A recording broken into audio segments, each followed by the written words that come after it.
Hey, everybody, and welcome to another episode of Screen Time Continuum. I am Nick, and I'm joined with the gentleman -1 for a second. I think Keelan might have gotten booted, but Mike is here. What's going on, man? I am not here. You're not here. All right. No, Fair enough. I am And a shadow clone.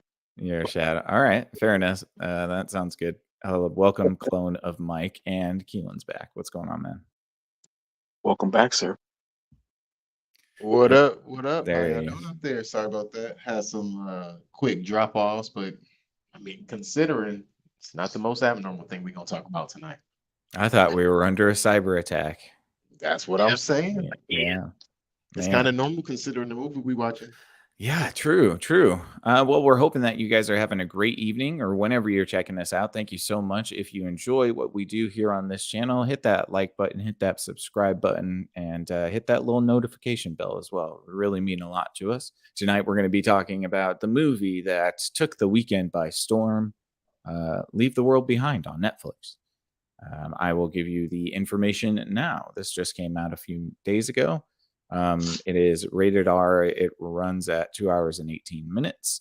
It's directed by Sam Esmail, and it's written by Ruman Alam and Sam Esmail. And it stars Julia Roberts, Mahershala Ali, Ethan Hawke. Let's see who else. Mahala, and Farrah McKenzie, and Charlie Evans, and with a special appearance by Kevin Bacon as well. The tagline or synopsis for this movie is: a family's getaway to a luxurious rental home takes an ominous turn when a cyber attack knocks out their devices and two strangers appear at their door.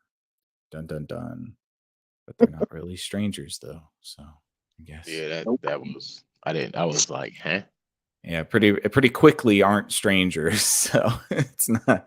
I think that's kind of a little bit of a bait and switch, because the trailer does make it seem like that dynamic between who are these people is going to be like some sort of thing in the movie, and it is briefly, but not really. Really, this movie is about a lot of things that we're going to be talking about, but. Let's see. I should give a fair spoiler warning, I think. We will be talking about the details of this movie. So if you do not want to be spoiled, you should probably turn back now, watch the movie, and come back to us when you've seen it. That way we don't ruin anything for you, because going on in this conversation, we're going to be talking about all the plot details, all of the story beats, and we would hate it if, we ruined anything. So spoiler now. Anything after this point, we are going to be spoiling for you. So turn back now. If you're still here with us, thank you. And We're not held liable. We are not held liable for ruining anything. So yeah, guys, I guess we could just jump into first impressions if we feel that way. How did you guys enjoy the movie? What stood out? What do you want to mention first? Let's go with Keelan. Knew that was coming. Dang it. Yep. I enjoyed this. Oh man, I did. Sorry. I enjoyed this. A lot of things stood out. Some things I'm not sure if I have the depth to talk about. Other things I have to remember if they were actually a part of the movie or if I just drifted off and had an imagination, because 2 hours and 21 minutes. Yes. I think Not it's short. only. Yeah, nah, I think it's only the second, maybe third longest movie we watched this year. And we watch foreign films. Mhm. So I really liked the progressions, even with the time length of this. Did it drag on a little bit? Sure. But did it get to the point? Yes. Did it detail, step by step, what was going on, whether you understood it in the moment or not, or whether you understood it even in this moment or not, sure. Um, but overall, I think there was a plan and it got executed. And quite often, I do talk on this show about how people be having plans and they don't be getting their point across. Like they don't be executing the way they think they do. I think this movie actually executes goldenly upon what they believe they executed on. Whether we like that or not is to be determined. But I enjoyed a good portion of this from beginning to end. I think I said the same thing 3 times. I don't know another way to say it. I do want to add other things because I have other things in my mind about how I felt about this movie. But the best I can say, I think, is what I have already said, which is it doesn't fall on its face, and I was glad. I was so excited that it didn't fall on its face. I'm not sure I have anything else to say in my first review or my first thoughts of this review, but great cast. Okay. Yeah, definitely. Mike, what did you think? Your first impressions of Leave the World Behind? First impression is I need to get me a hat, some glasses, a cigarette, and a can of Alamo beer because my Dale Gribble got activated. If you Yeah, know, you know. going full doomsday prepper. Man, I'm ready to start building us a bunker. Yeah. You already know how to make the tools. Mhm. Keelan, we got to figure out how to start farming so he can make the tools so we can start farming Hey man, I know in how the to turn over underground some bunker. soil. Look, I know how to turn over some soil and sow some seeds. I got a little something going. Yeah. Man, I don't we know if got they to get gonna it going. Hey, Siobhan's there. What's up, Siobhan? Evening, What up, Siobhan. Siobhan? Thanks for tuning in. Absolutely. I didn't. I enjoyed the entertainment aspect of this movie, but I hated this movie because of what it really was made me feel. Um, it got me in my emotional state of hatred for the government and Oh, such and yeah. things. And Mhm. we basically gonna get into it. Oh yeah. Cinematically, as a movie, it's not bad, but the And the you, the the messaging. Mhm. That's you what Mhm. might not. that's what it is. It's the messaging that I don't like because it's one of those movies that's absolutely this for me. This is a horror movie. Yep. This is a genuine scary movie Yep. because of it's too much in the realm of actual reality, Yes. especially Agreed. when we're talking about an evil cabal. And the truth is, no one's in control. Mm, Man, yeah. brilliant, That's a brilliant line convenient to me. line. That's a convenient Right, line. That's what they want you to think. Yeah. right. Yeah. Anything else for your first impressions, man? That's it, man. All right. Fair Go enough. for it. No I know you worries. got a better Yeah. way to put it. Yeah, no, it definitely I agree with you. I think this feels like a wish list of sorts. Some and some of it does that. That's for sure. You know, it's so funny. I did feel the exact same way as you, Mike. I really there's aspects of this movie that I actually really love. And we'll talk about that as we go along. But there is just stuff that drives me crazy. And of course, the messaging stuff, like the I don't disagree with any of it. I actually agree with all of it, but the problem is like it kind of feels like, hey, like make sure like to me it feels like the powers that be speaking to us as if like, hey, remember you need us. And think about how bad the world can get if you don't have us. Which is kind of a fair point to make, but it does come off a little bit creepy at times. It does come off as a little bit of a horror story at times. And I think it does that really well, to be honest. And my biggest critique is some of the camera work was too jarring for me. I didn't like it. I thought that the camera's frenetic energy was appropriate, but also there were certain shots that were rotating far too quickly, making me dizzy, and a lot of top-down shots, a lot of Dutch angles, everything shot in wide angle, which is really pretty. But some of the camera work definitely drove me a little bit crazy. But what I will say is that because the camera is so squirrely, when it finally settles on something, that shot is usually very beautiful. Mhm. Yeah. Yeah, so I think that that's probably a stylistic choice, just not my personal cup of tea for a couple of things, but other than that, sound design was good, the acting is good, the story is a little bit wonky in the 3rd act, I think, but, um, other than that, I enjoyed it. I think that there's some stuff that's gonna really sort of ruffle feathers that we'll talk about, but yeah, it's a pretty serviceable movie, Mhm. especially considering the things that we've seen this year. So Oh I man, can't, I, I top can't, notch. I can't complain too much. But yeah, I'm with you, Mike. There's certain things that I absolutely do not like. That's for I sure. want to make sure that we are clear. I am in on the dislike of certain things. But something I actually liked a lot too, the music. Yeah, good music, good sound The music design, and the music definitely. placing. Hmm. Like it was like, oh, that's a good song. Oh, that is a perfect. Wait, hold on. And there were times, in fact, I want to say almost all except maybe one or two songs. The song was indicative of what was the temperature of the scene. Oh yeah, yeah.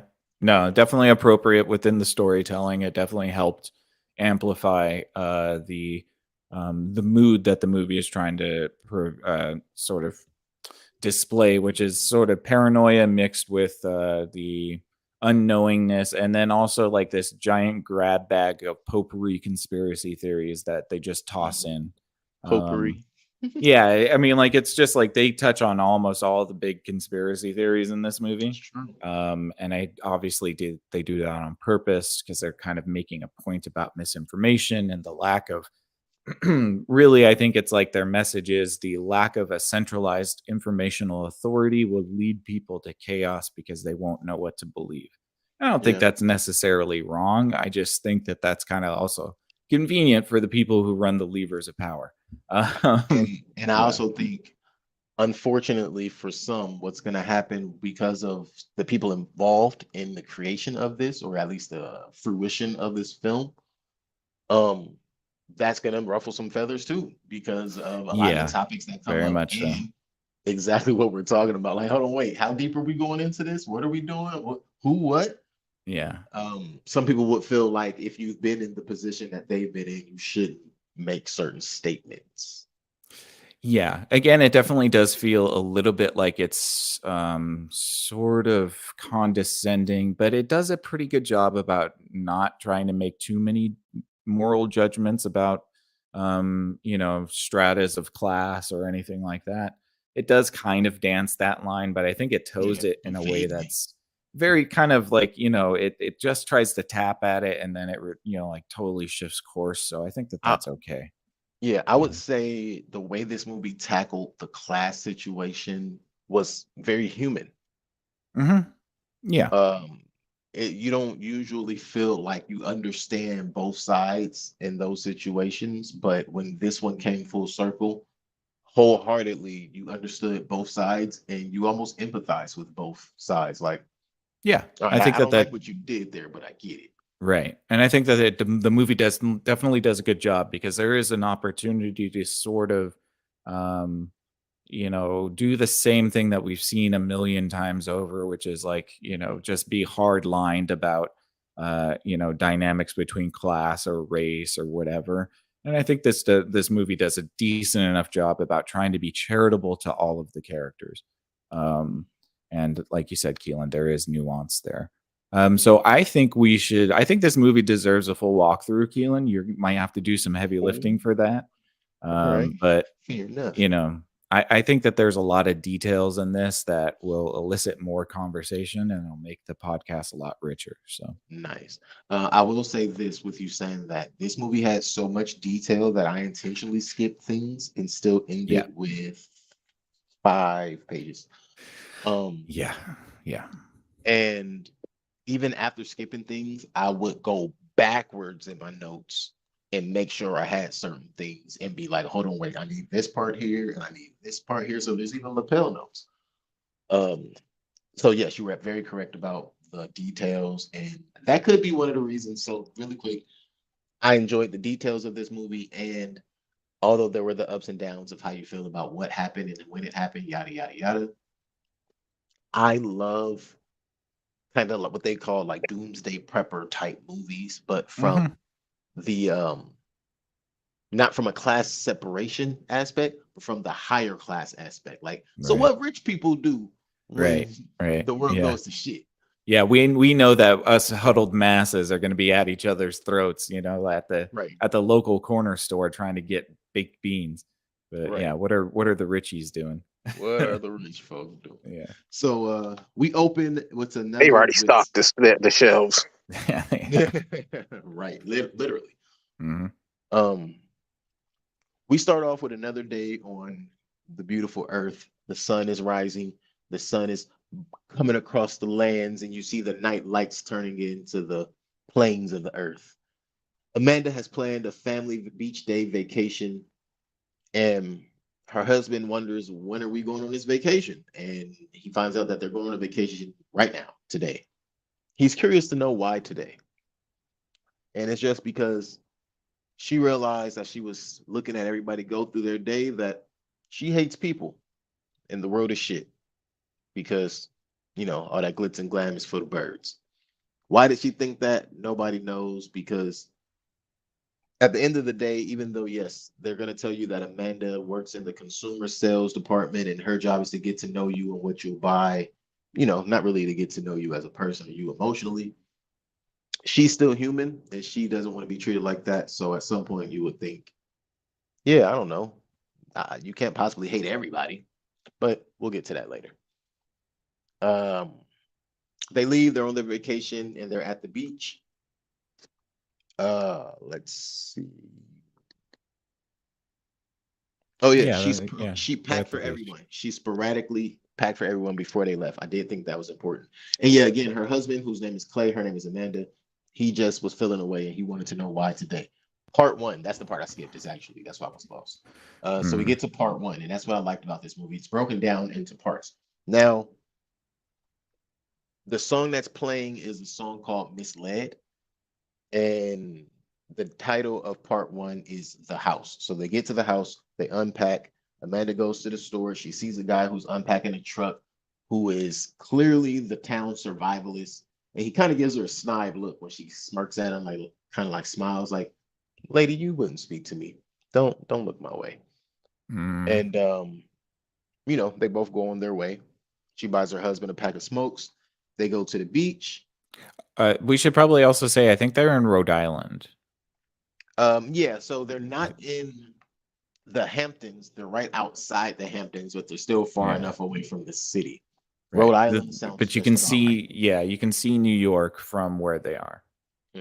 Rhode Island sounds just about right. Now, and they brung up 3 Mile Island later in the movie. The people who were locals to the island brung up Mhm. 3 Mile Island not being too far, and I want to say that's in that same area too. No, Yeah, I'm not a buff about that. I just remember that, obviously we'll get to the last scene, but there is the view of New York City and it's not very far away from where they are. So, that's true. It was definitely spitting distance. yeah. So let's see. They get to the Yeah, so now they're beach. at the Yeah. beach, Hmm. and first you see what's her name, Rose, little Rose. She looks up as her and her brother are walking down the beach, and he's checking out the lifeguards. And she says, "That oil tanker's pretty close, isn't it?" Like, and her dad notices it as well. Just says, "Oh, isn't that a beaut? That's an oil tanker." Smart guy. Hmm. Just He's a he knows. teacher, so Yeah, exactly. he's always got to teach something, right? Yeah. Right. You I always really got to teach did him something. I really did enjoy the beach scenes. I thought that the wide shot of the tanker in the distance, in the background with the beach in the foreground was really beautiful. Yeah. Um, really stark blue water against like very white sand was a pretty shot for sure. Right. Something I also thought was nice to point out about the scene is it took exactly 2 time lapse for the ship to go from the distance to on shore, which I thought was nice because it kind of still paints that picture of it was coming fast enough to make a difference, but not fast enough to startle anyone until it was literally right up on them. Yeah, you basically saw it coming from a mile away. It wasn't, but it, it wasn't until it was, it wasn't Literally. until it was a few hundred feet away that people started running. And I'm Right. really glad that nobody used the Prometheus mode of running and away from things. So they all, well, when you run again, like in movies when something tall is falling or coming at you, and people just run in a straight line instead of going Oh. left or right, like. Because that happens in this movie at one point, and we'll get to that. But they didn't do it in this instance. Everybody ran to the right or the left of the boat, and that was a good call. Nobody ran straight. Yeah. Right. No, that's funny. As they were leaving and everybody freaked out, took off running, the harbor police told Clay that this has been happening all up and down the coast. They take a trip to Starbucks because Amanda realizes, hey, there's a Starbucks. They take a click out and then they end up at the house. I thought that was cool. Not cool, excuse me. I thought that was important because it points out that even though an oil tanker literally just got beached right in front of this lady, she's so disconnected because, most of us are in this society. She sees a Starbucks and it's like, oh, normalcy. Pumpkin spice. Mm-hmm. Yeah, pumpkin spice. Right. And I see you, Mike. I know what you did there. You son of a bitch. Oh, I get it. Yeah. Well, and she makes a comment about her kids after that too, because they get back to the house and the kids are just playing in the pool, and she's like, man, like they just act like it's another normal day. And I thought to myself, well, actually, yeah, I would too, because it was just an oil tanker and nobody got killed and it just ran aground. Like, right. If it had exploded, that would have made a difference.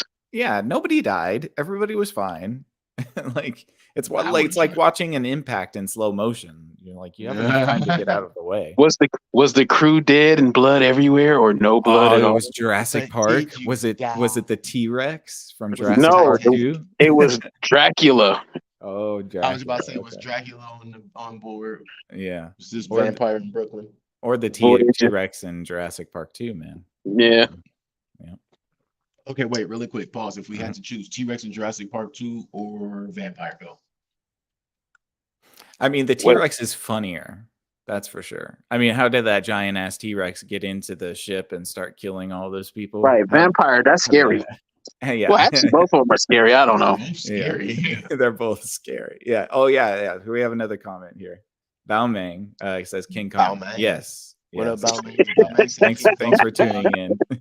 Right. That's right. Yes. Dang, there seems to be a motif of a monster on a boat that kills all the crew. Yeah. Right. Yeah. Okay. Now I'm not adding King Kong, but so both agree. Dinosaur, because I say dinosaur. The only problem I have with dinosaur is our government might be hesitant to kill it because it's a national treasure. No, haven't you seen Jurassic World, man? They're turning them into weapons. Every raptor is a military. Jurassics, but I'm talking about in real life. That's what I'm saying. They don't want to kill it, so they're gonna let it kill as many humans. Man, they created it. That's one of the dumbest plots ever. We're gonna weaponize dinosaurs. Man, why? Why would you do that? They're still living things with flesh. They can be shot. You know why they would do that? Because there's no internet and there's no TV. But I'm pretty sure each one costs like just as much as a stealth bomber, right? Right. Because it's so expensive to create.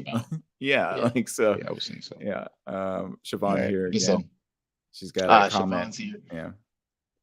Shavama says, I just read that the Obamas produced Leave the World Behind. Yes, Siobhan. We were getting to that. Yeah. We kind of already mentioned it twice. Very vaguely, yes, because we didn't want to get too political about it. But yes, that adds to the paranoia, I guess. Maybe they did that on purpose. They might have signed their name to this just because of the lulls of it. Because it's haha. Yeah. Because the movie's all about it does mention an evil cabal. Right. It's all about like all the conspiracy theories and stuff like that. So I could see, the Obamas being like, yeah, we'll put everybody our name on put on your tinfoil hats, please. He's sitting there like, hey, I don't mind making a couple of jokes. Oh, they gonna look at me funny? I'm black. Yeah. I think yes, but the Obamas didn't produce this. I don't know what that really means. I know that they have a deal with Netflix, so that could just mean that they get to put their name on things that Netflix produces. So who knows? And to be fair, if you don't have an unhealthy fear of your government, something's wrong with you. Yeah. Not us. That's fair. That's fair. Yeah. Also, I do want to note that for them to attach their name to something as salacious as the topics are when it comes to, world government type shit, this is still a pretty clean movie. Oh yeah. Yeah, definitely. Siobhan says, I can see that. Well, I'd F with the people that way too. Yeah. Right. It would be funny. Have a little fun. Why not? Yeah. If Barack Obama came out tomorrow on like an interview and was like, yeah, no, we just thought it would be hilarious to put our names on it just to freak people out, I'd be like, yeah, that's good. So causing mass panic would be. Yeah, I mean, what else are rich people gonna do, man? They Here got to you get go. their jollies off somehow. This guy, Uh, man. panic. And was that me or was that a Oh wait, never Nah, mind. screw it. Italian. was that a subtle shot at the X-Man Who? in What? part 3? We'll get into it, I'm sure. Okay, yeah, 'cause Okay, yeah. We're almost at part 2 though. So, all right. So let's get back to it. So there is no internet and there is no television when they return to the house. And like Nick said, the kids are careless. They get back into the pool. Yada yada yada. There's a deer, maybe 2 in the backyard at this point, but that's all. Mhm. Nothing crazy. And honestly, I'm thinking like, oh, the deer are trying to warn them, and I'm like, ain't no deer trying to warn y'all. What are the deer running from, right? Yeah. I got one more comment here for you, Keelan. Sorry, we're No. popular today. Hey, Hey, what up? Shide Tichi. Hope I'm Mhm. saying that properly. Just got done watching it. Hey, she just got done watching it. So look, Nice. stick around. Give us some comments on how. Yeah, we let feel us know about what it, you what think. we got going on Absolutely. here. We're a very interactive deep. show, so we appreciate anybody who tunes in. Thank you. And we do appreciate you for sure. Mhm. Let's see. So yeah, they get there, they get back, everybody's all comfortable. The deer. So you get the first deer, right? Yeah. After you get the first deer, I don't know. This is just me personally. Somebody should have had a gun out, but that didn't happen. Say on the animal thing is weird. What is going on with that? Do you guys think? I'll be honest with you. I know what the animal. Oh, go ahead, Mike. I'm gonna wait. Well, of course, my thoughts were foolishness. I was thinking the animals will probably eat meat now, so you probably need a gun.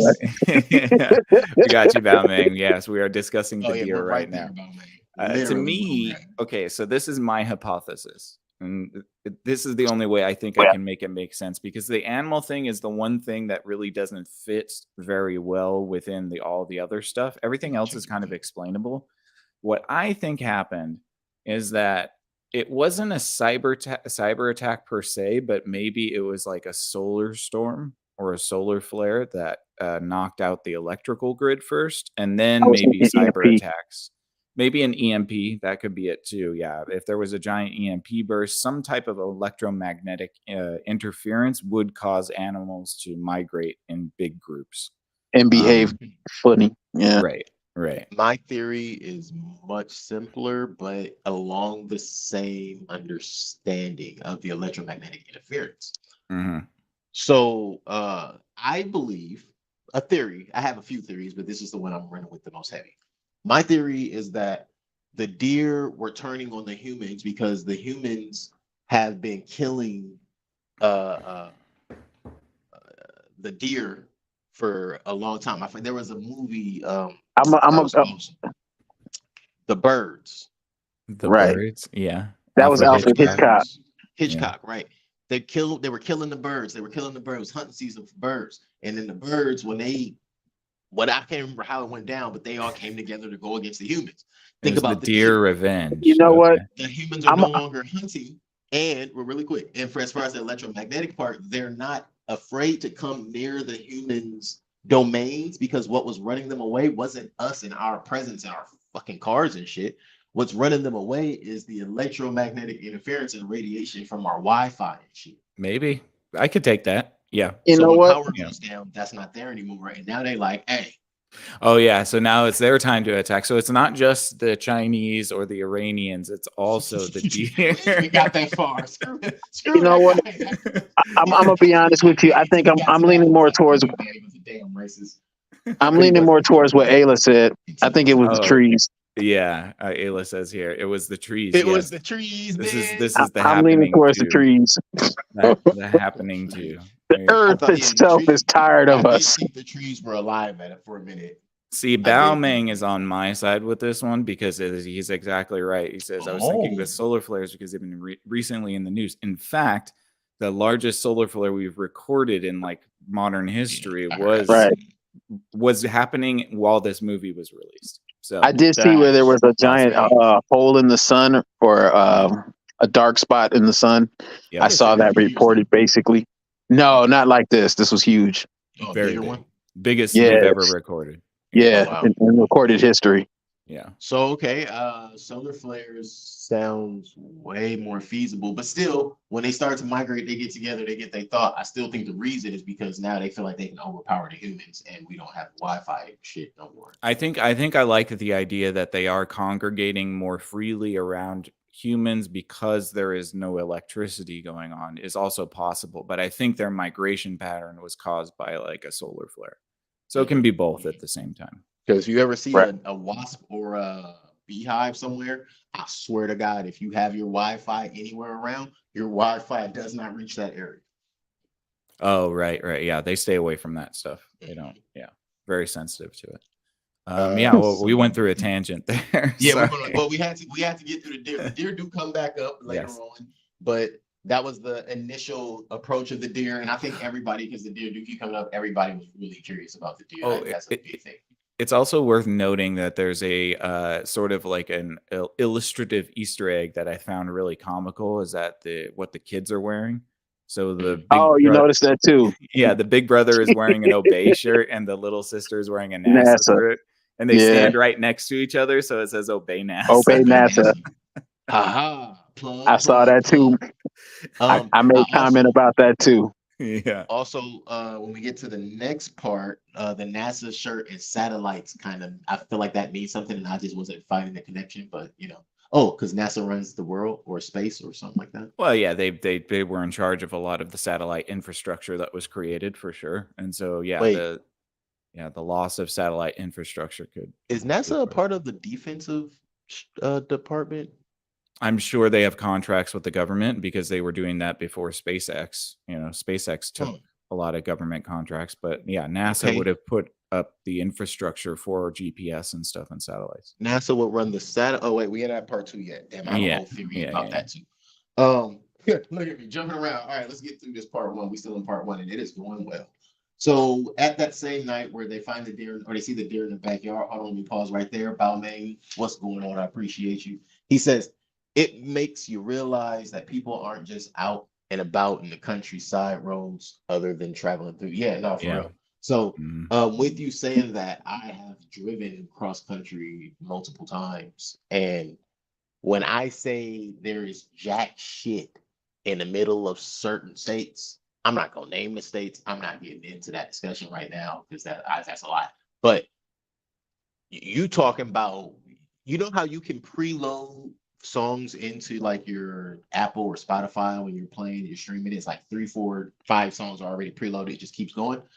You ever travel so deep into the no man's zone just driving cross country that the preloaded songs just fade out?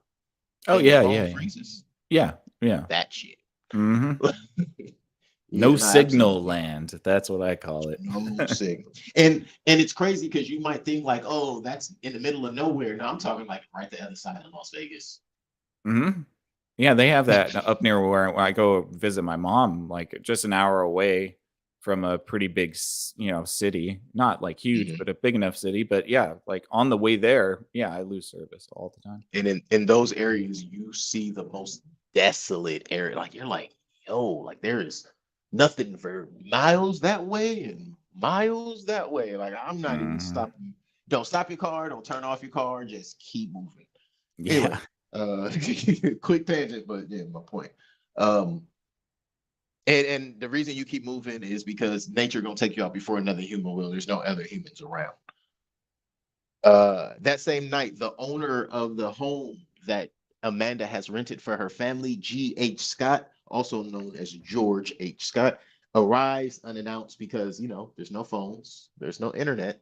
He and his daughter were at a symphony in the Bronx until everything went down. There was a total blackout and they decided to get out of the city. Initially, they say that they decided to get out of the city because he could not climb the 14 stories to get to the place they lived in the city because he just had a knee surgery, which is proven to actually be true. But Amanda doesn't Yeah. believe them in the time. All of the paranoia surrounding George and his daughter are really just The plan. Amanda, and it's exactly. Yeah, I'm sorry. apparently there was I some feel like I saw backlash you for it offend too. you. I feel like you. My bad. I was trying to say that at the same time as you, Nick. For the record, No, I yeah, wasn't I trying to know. steal your thunder. That's okay. No, that's it. No, that's exactly it. That's the only reason that there is any distrust is because Yeah. apparently what's her name is racist or something. Karen, Karen. I mean, She's I'm prejudiced. sorry. I'll say that. I'll say she's Prejudice. I know. prejudiced I'm more just than racist. She has some experiential holdups, and most of those experiential holdups are she has no experiences. Yeah, I just think I think it's hilarious that you see like a Maybach in the driveway. No, I think it was a Bentley. No, She it was a didn't see it Bentley. at night. Bentley. She didn't Oh, see she it at didn't night. see She it. didn't see no. That's right. She didn't That's see right. it until Rose pointed out in the morning. She actually makes the comment to Clay that night. Well, I didn't hear Your anything. car. Did you hear a car or something pull up? Well, they just crept up the driveway, just crept up the road, like in a suit. I'm so and a glad that dress. sort of faded away a little bit because I was just like, I don't want to have a whole movie of them like Just being, yeah. or just like the audience not knowing because they were treating the audience as if we didn't know either because they were acting super sketch. Like they made sure that they were being very elusive and kind of like hesitant to answer questions. And so that makes the audience think like, oh, there might be something more there. And I was kind of relieved that there wasn't because I didn't want to think- be played with, for another 2 hours. Right. Two things that jumped out to me about their whole dynamic. I'm realizing a lot of the explanation is in the early part, like the details, right? A lot of the early onset part of that, what it really made me start thinking about. First, I started thinking about aliens for real, but I did too. Yeah. To be fair. I considered it. I considered aliens. Yeah. But I think the whole play on there is Amanda not believing that Black people could afford this place that she's staying in because it's so magnificent compared to what she can afford. Right. Tied Even though the into- guy is wearing like a $6,000 tuxedo and his daughter's Right. wearing like a I'm seeing all the same $10,000 things you dress. say. I'm looking like, yeah, that's not a men's warehouse suit he got on right there playing. He's got a That's Submariner your on his mortgage. wrist, and she's like, that, I'm you saying, can't that's afford like your this mortgage 2-3 house. months. Your mortgage 2-3 months right Who there. you robbing? Get all this. That haircut cost your grocery list. Are you kidding me? She But, became the cop in the Dave Chappelle sketch. Right. Apparently, he Spray some came in Cameron this Johnson. house and put photos of him and his family all over the place. Open Right, and shut she the rented a case, house. Johnson. That was the funniest thing she said to me. Why aren't there photos of him or that little brat anywhere? And her husband's like, yeah, I'm pretty sure they take him down when they rent the house out. Yeah. Right. And she wakes up the next morning like, those people are in our house. Like, ma'am. It's This is not your house. Man. And Calm even down, Clay's Karen. looking at her like, yo, what is going on? Because I don't think he's ever seen this side of her. And fair enough, she makes the statement that she couldn't explain why she was having that reaction. Because I mean, it should have been a Because we knew. yeah. You It don't- should have you been just don't it have should have been a experience. it should have been a wrap when he took the money out of the drawer and gave it to Did him. he not? That's what I thought. I was mean- like, oh, there you go. Yeah, I would have been like, okay, you can have your bedroom back. I'll go back to the basement. I mean, like if you're gonna discount me half off on this, I'll go to the basement. That's He a nice offered basement. It's beautiful. And she thought she had to leave if he gave back all her money. I'd be like, yo, give it all back. To make sure everybody's safe. Yeah. You actually on the couch. Right. already We got got the one room here set for up. you, Kim. Sadie Woods. Hey, what's going on, Sadie? Hello, she says. Hello. Let's see. Thanks for tuning in.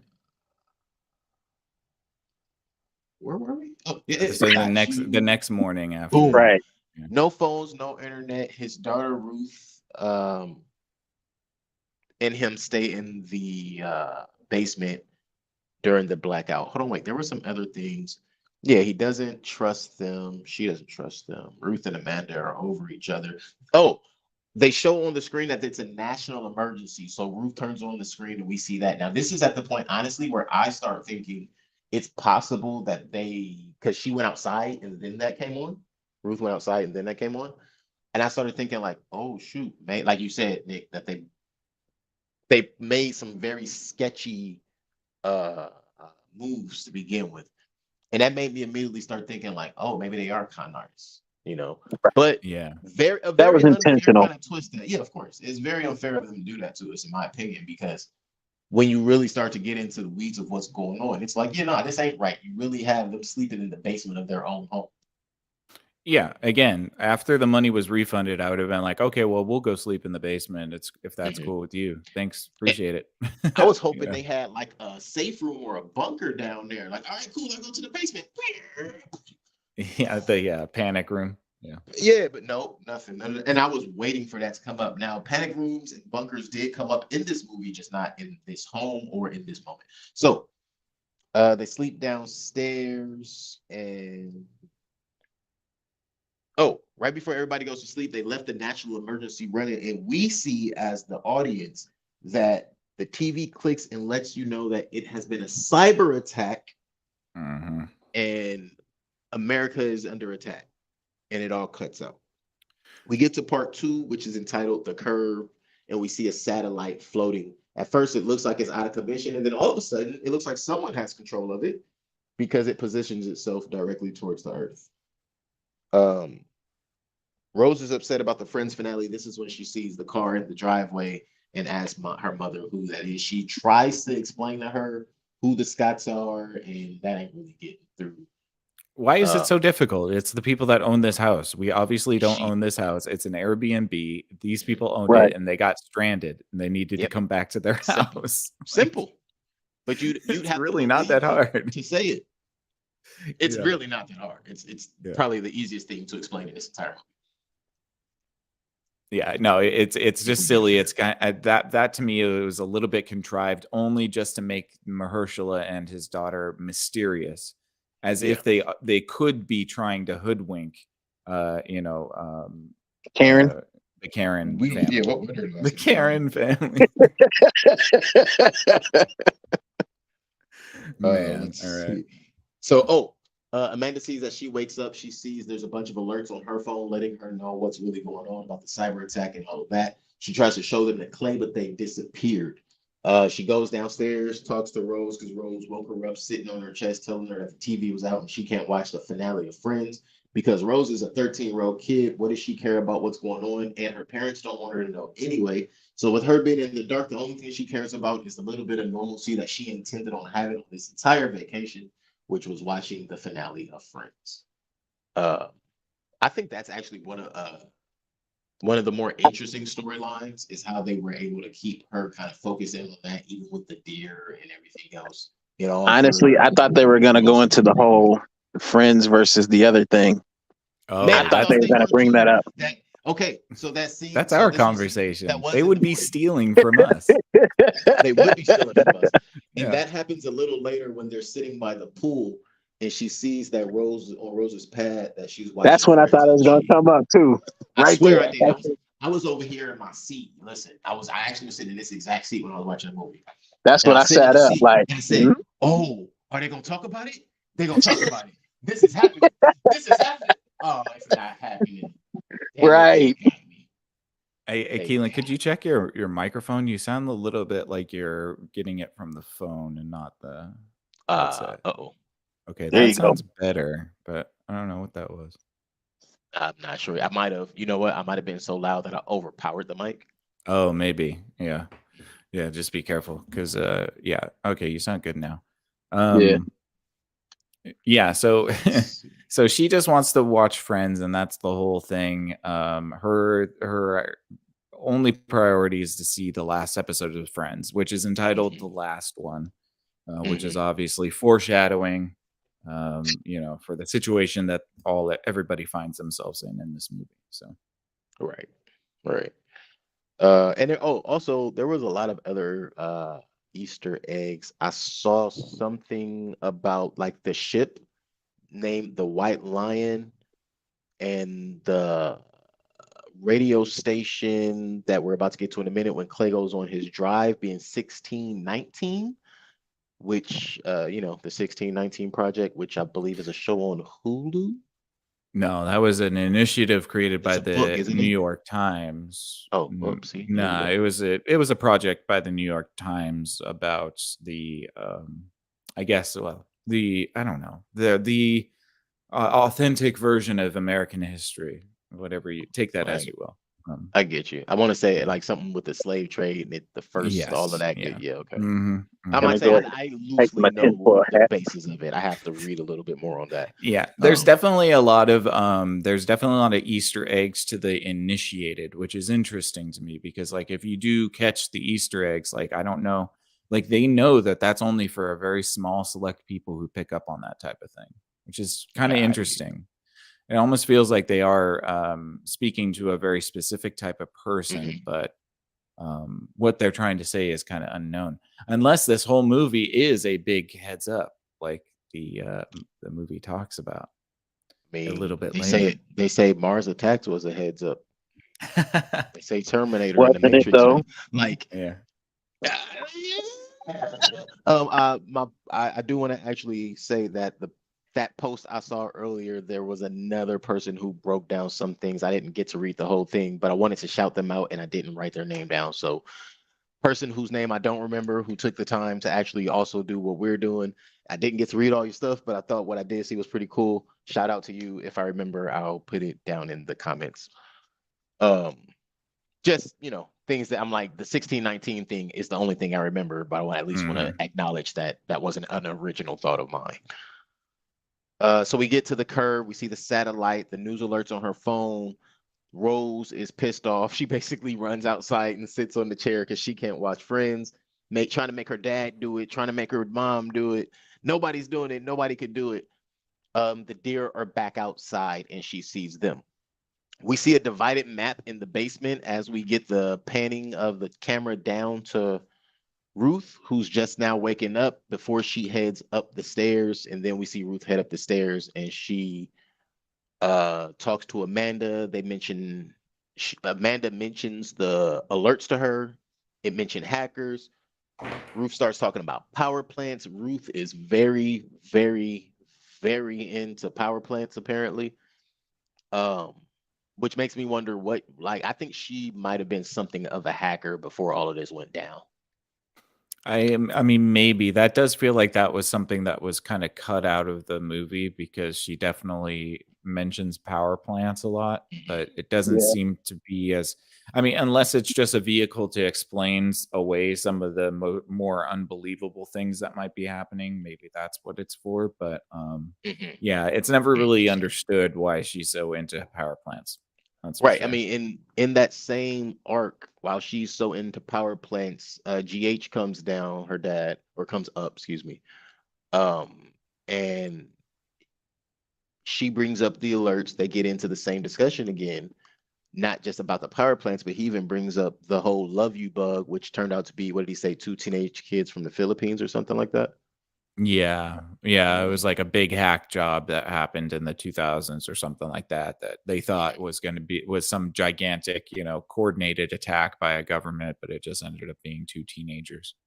Right. Um, Uh, so either way, Clay ends up leaving. Either way, we thought that was all suspicious. Clay leaves. He goes driving around the town. GH decides to go over to the Huxleys. He keeps checking his texts. His wife has not texted back. In fact, none of his messages have been delivered. Why? Because all communications are down. But we can see that the Huxley's home looks ransacked from the outside. That's what it initially looks like, that it's it looked like ransacked. a hurricane hit it. Right. Yeah, yeah, yeah, yeah. It Yeah. definitely looked like a hurricane. I would say that more than a ransack. You're right. Um, we see Ruth, she goes and lurks, looking seemingly lurks into what looks like a Black History room. But then I realized in hindsight, she wasn't lurking. They had rented the house out, so they had put all of their stuff away. She was just going to pull her shit out. Yeah, And I think it was like her dad's study or something like yeah, that. for Yeah, sure it was like his yeah. study or something. That's why I had to call it the Black History room, because you look, it was nothing but That's where looked all the like, pictures of the family were. yeah, That because there yeah, were all pictures on the wall. Yeah, from way back. yeah. And let's see. Oh, Clay is not in the car when the radio station comes on, and it says that the animal migration patterns are being affected by the radio waves that have changed and whatever is being happening out here. Clay also sees a lady on the side of the road who speaks Spanish, and because he doesn't speak Spanish, even though he sees how frantic she is and he wants to help her, he decides not to for his own well-being because he can't help her and he doesn't know how to, and he I just thought he leaves had her a on the panic side of the attack. road. He basically was having a panic attack, and what she was basically trying to explain to him is that something or someone had broke into her home and shit got bad, killed some folk Mhm. and all kind of stuff. Oh, you understood?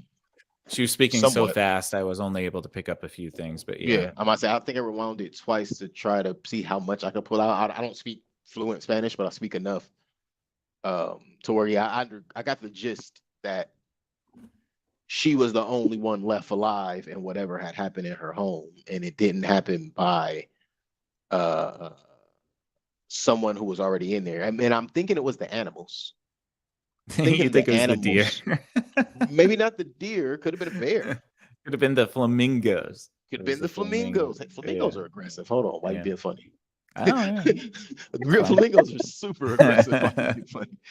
But essentially, because she did say it was about this big. Flamingos That's standing on true. one leg. Yeah, stood on one foot, little pink Deer, color. flamingo. Deer, flamingo. She All right. make a point. Maybe. Anyway, so yeah, that happens, and he ends up leaving away from her and ends up making his way back to the house, which we also find out later. He got lost, but he did find his way back.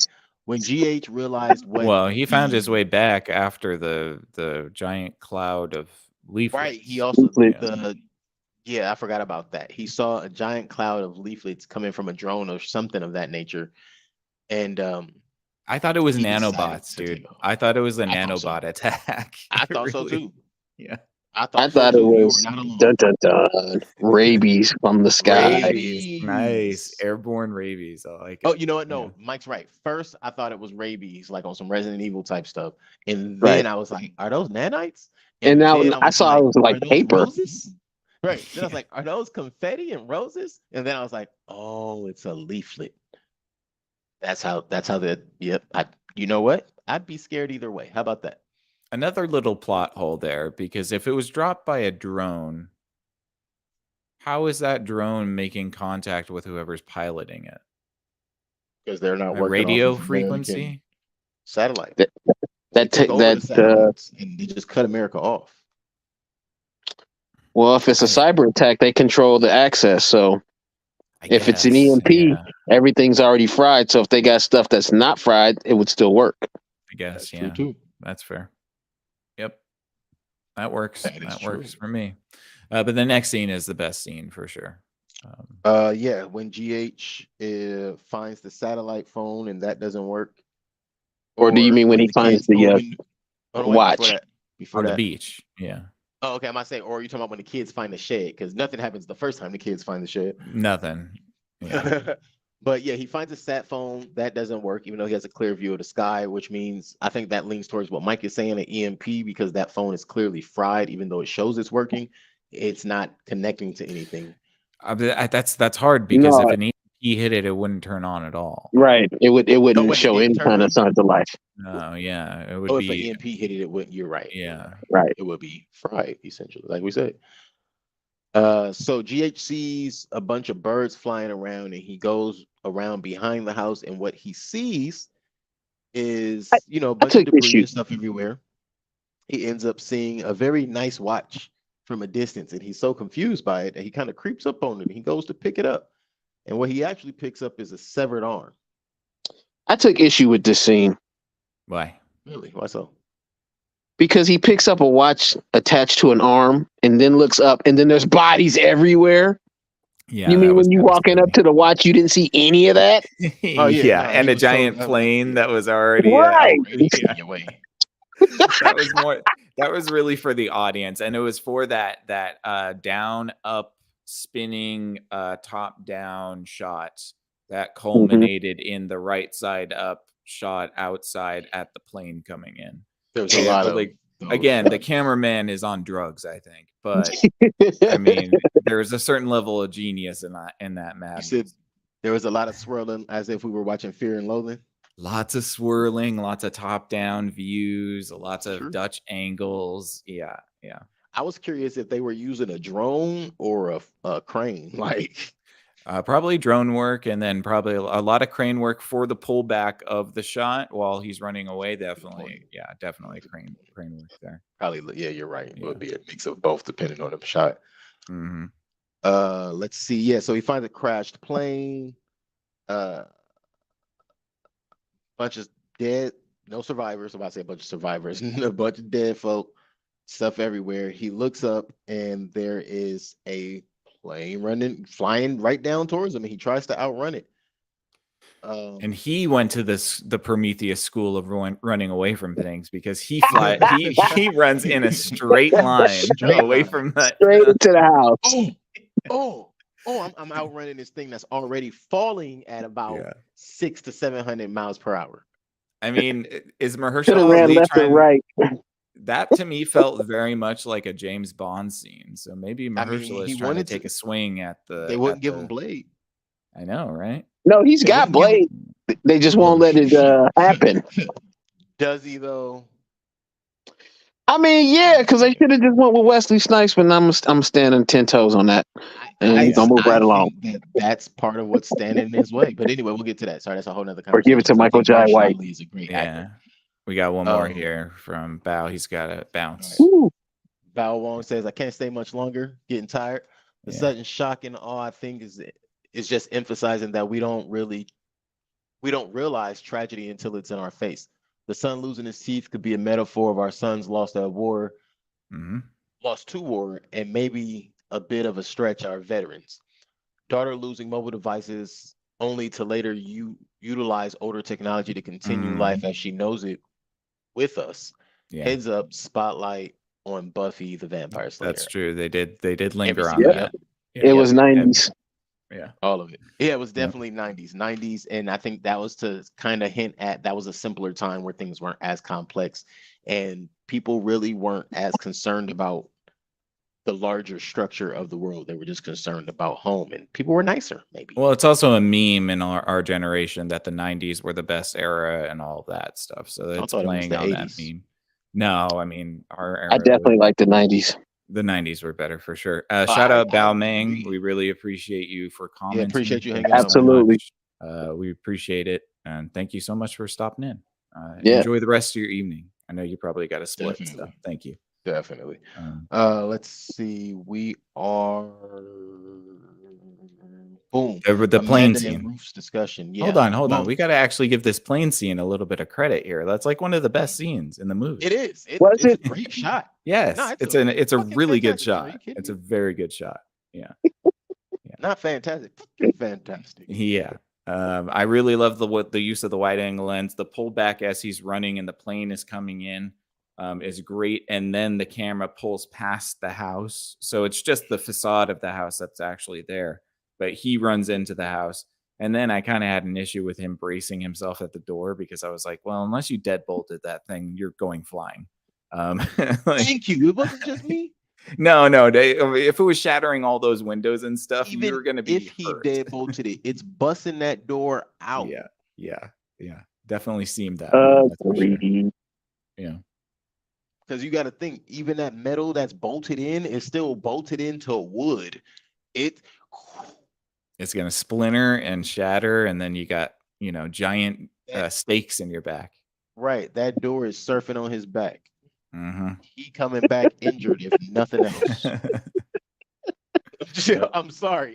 That was probably one of the most annoying things to me. It's not that I wanted his name is George. It's not that I wanted George to not make it or anything like that. I just wanted a little more reality to that moment, because this movie is based in reality. And that was one of my favorite things about it. Like, as Nick and Mike said a little earlier, they don't too much care for people kind of stretching reality this far. It kind of becomes a little jarring. I love it. Yeah, I think it's TV shows that do that shit every day. I think it toes the line pretty well between sort of mundane, because a lot of this movie really is just like people having a conversation in a house, but there are some very large set pieces that really stand out. And I think that that's what this movie does to me. Like, I can think of 5 images in my head for this movie and recognize it instantly. And I think that that's a successful movie. If you can show me a still from a movie and I instantly know which movie that is, I think you've done your job well, and I think this movie does that. So, There were two stills in this movie, like two shots I can point out in this movie. One of which being Clay and Ruth standing in front of the pool. mhm. That what I could see turning into like iconic shots. Yeah, definitely. And the Jeep running away from the drone or what, I could see that being an iconic shot. Actually, Mhm. I could even see when GH is on the beach, like when he's getting up from after he falls from finding the hand. I just thought about the way that twisted into like that pan. That would be like a trailer shot for just an app or something. Yeah, the oil freighter coming into the beach from the distance. There's a lot That's of a good great ones. shot. Yeah, there's a lot of good, really good shots, really beautiful shots in this. So, it does a good job about creating sort of mimetic images for you to remember it by, which a lot of a lot of movies don't think about. They just don't think about. Nah, So I don't think every cinematographer and every camera guy can pull it off. yeah, I think it's also just the wide angle lens that really helps it because those Hey, shots are just so gorgeous. gotta Yeah. pay for the good looking shit, man. Yeah, yeah. All right. So Let's see. he escapes from the plane crash. Yeah, he escapes from the plane crash. We jump to the shed and we see Archie taunting his sister because he's an asshole. Amanda and Ruth have a talking. I mean, have a talk. Yeah, they have a talking.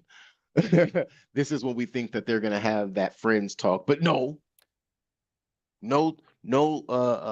living single and friends competition discussion. Yeah. No, they just had to talk about friends. And we get it. Friends was a thing in the 90s, but it was just a thing and a successful thing. Not gonna discredit it, just gonna acknowledge that there is a discussion to have here. Rose sees right, quiet you. We got stuff to talk about. Yeah. Yeah. All right. Rose sees another That's year. our that's our conversation. They couldn't have, if they had done that, I would have been like, okay, they're listening to us. Oh, for sure. And I would have been grateful because Mhm. that conversation needs more light, but give us credit. Let's see. GH gets back to the house. He doesn't tell Ruth about the plane crash, kind of tells her, because he's all soaking wet. Like, hey, go get me some clothes out of my study. And she's like, well, why do I have to get me some clothes out of my study, girl? Don't talk back. Mhm. For once, jeez For Louise. once, he talked to her like her father. Yeah, she was way too familiar with him. I For think my so. liking. Right. I think that comes from them trying to put her in that early 20 category, fresh out of college, not really Yeah. sure what you want to do with life, so they're rebellious.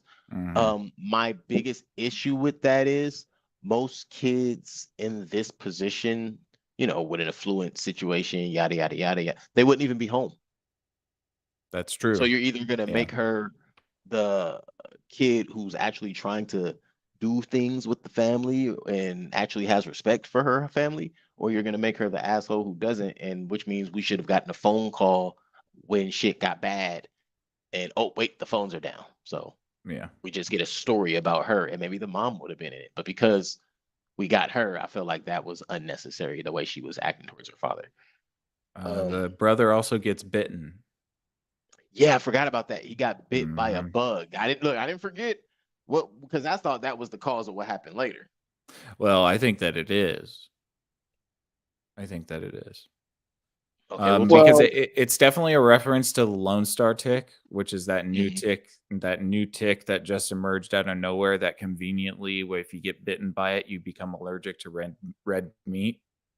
Wonder I what? heard about that. what a Yeah. convenient thing for us, isn't it? I didn't Isn't hear that about that. interesting? Yeah, Yep. yeah. Look it up. Lone Star tick. It's a real thing. Yep. And yeah, it's just so convenient that if you get bitten by it, you have an You can't allergy eat to red red meat. meat, and then you can't eat it anymore. Which is just It's just great because crazy. it's perfect timing because we've been so worried about all this red meat consumption. So shoot, Have we? Yes. And where'd Oh, this tick come yes, we from? have. Oh, I don't know. We don't know. It just appeared out of nowhere. It could have been a part It's of a a brand new lab. Who species. knows? Yeah, Jeez. could have been in the woods around some sort of facility. I don't know. Right? Yeah, you capture that thing in a jar and realize it's a robot. Yeah, right. Yeah, maybe. Shoot. I wonder if anybody's tried. But yeah, he gets he gets bit by a tick, and I think it's supposed to be a reference to that Lone Star To the tick Lone that Star tick. yeah. Oh, Mhm. okay. Actually, I think I heard about that, but I totally did not think about that. Mhm. But yeah, GH does not tell Ruth about the plane crashing, but he decides to tell Amanda after Ruth is out of the room and starts admitting to her how he ignored all the signs in the market because with his job, there's hints and things that you can see to help you kind of predict the future and see what's really going on out there beyond the average person. Uh, by the sat phone not working, everything kind of comes full circle for him because that was his last resort. That was the thing that he thought would bring help to them. And because that's not it, he's now critically thinking about what's going on out there and he's pretty panicked. He starts to tell her about the plane um and that he no longer both of the planes, the plane that was already there and the plane that crashed. And then he tells her that he no longer thinks that this is just a small thing. He Right. start all of a sudden we start hear a couple of explosions and this loud screeching starts blurring in their ears Mhm. uh to the point of which is debilitating. However, Amanda still is able to get up and run out looking for her children until she's not, and she pretty much blacks out. And that is Yeah. where part two ends. Yeah. She blacks out like everybody else, just waiting for the noise to end.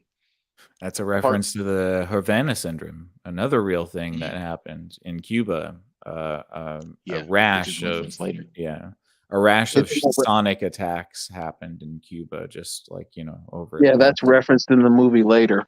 Yep. Hmm. Mhm. Interesting stuff. Yeah. I like that explanation more than the tick thing, though. I do too, but the problem is, and then the tick thing doesn't make any sense, and it needs to make some sense. Right. Because it's not just there for no reason, and I really do believe that like he's the only one affected by it, Yeah. by the noise. Nobody else's teeth are falling out, and he's not able to what would we say, stand at attention. Yeah. What? He has impotence. And yeah. Yeah. His hypersexuality has turned him impotent. I Yeah. think that's what they're hinting at.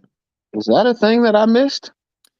Yes, Kind of. because he creeps on the daughter and takes photos of her, and then that I night, saw that. because this is where And I he, think this is where the movie gets a little weird for me, because Act 3 is also all about this sort of like insinuated sexual energy that's going on that we really don't between have any everybody.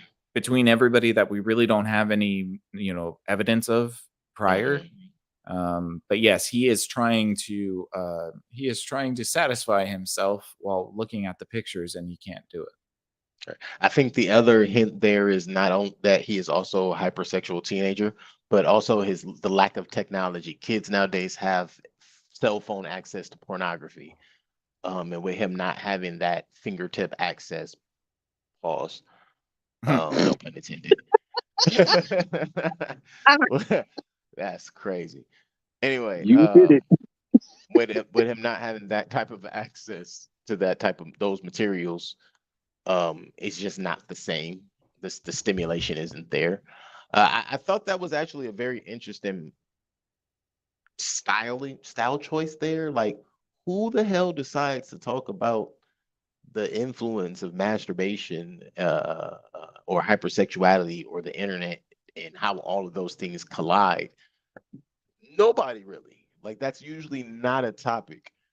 So at least they try to address it in some way, I guess. But I'm not really sure what they intended on getting out of that aside from just like, teenage boys love to pull their dick. Pause.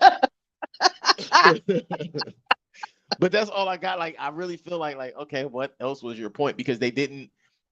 If there could have been a discussion later on at some point throughout the movie, with him and his father. If he had a discussion with his dad about girls or sexuality or something like that, then I would get it. But other than that, what more is it than just, hey, that's what teenage boys do? And Nick, I was basically just Yeah. making the point that there was really no point for them putting that in there. Like, okay, he doesn't have the internet, and they're really on point was, hey, this is what teenage boys do. But because he couldn't pull his dick, it's like, what's the point of this? Like, I don't understand. And Yeah, why we have to watch this attempt. that's why I think the tick is actually more important because I think that the tick is what's causing him to get sick. Maybe it's a little bit of both. It's Maybe a little bit of both, but the didn't- thing is that he gets a fever after he gets bitten. He also gets impotent and his teeth fall out. Nobody else got those symptoms son. from the sound. I forgot. Yeah, all So, of that happened. yeah. I didn't So really I think about the. Well, yeah, I did, but clearly the internet. Yeah. Anyway, to not think about that shit no more. Ruth, and Amanda starts having a discussion, and essentially she goes, "Well, isn't that the pot calling the kettle black?" Which is her way of saying, "It's because we black, huh?" Took you long enough to get to that point. Yeah. And basically, they're just still at odds about everything that's going on. Well, this is where we have a swinger swap thing going on. That's kind of weird because Ruth then hangs out with the husband, Ethan Hawke, and Julie Roberts hangs out with Mahershala Ali. And I gotta say, Ruth was no, totally. that's a little later. No, later. it's not. It's that. Yeah, that's no, nighttime. What? We're still at daytime. Okay, I'm sorry. What happened? Sorry. What happened in between? Yeah, we're not too far from it, but we are a little bit from it because that's when we listen to Next and all of that. Okay, so what happens between that? Where the hell is Next at? I'm sorry, I'm just looking at my. Oh crap! Yeah, no, we're like a whole. That's next part, man. Y'all a whole part. That's part 3, man. No, that's part 4. The flood. Yeah, that's part 4. What's part 3 then? All right, we right here. So they go.